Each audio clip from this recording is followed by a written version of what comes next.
Huawei is, according to some metrics, the second largest smartphone manufacturer in the world, surpassing even Apple but falling behind Samsung. Although the Chinese company's ambitions were killed in the United States, the company has seen great success in Western Europe, India, and in its home country of China. The company's flagship smartphone lineup, which consists of the Mate and P series, was recently refreshed with the Huawei P20 series, which introduced a display notch, triple rear cameras, and gradient coloring to Huawei's smartphone designs. Now, the company is gearing up to launch the Huawei Mate 20 series, and ahead of its launch, we are able to show the first renders of the device. Last month, we were able to obtain firmware files for the Huawei Mate 20, codenamed Hima.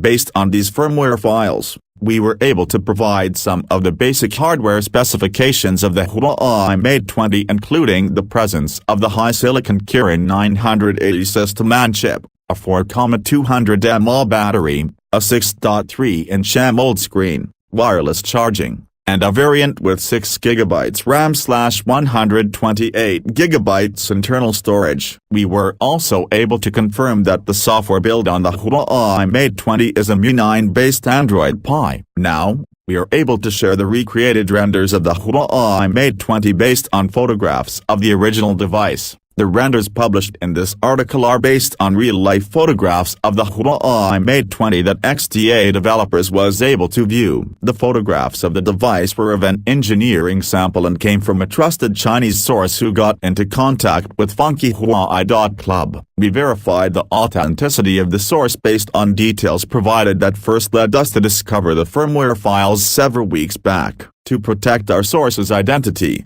we contracted AtsRenderer to recreate the design of the Huawei Mate 20 based on the photos that were provided.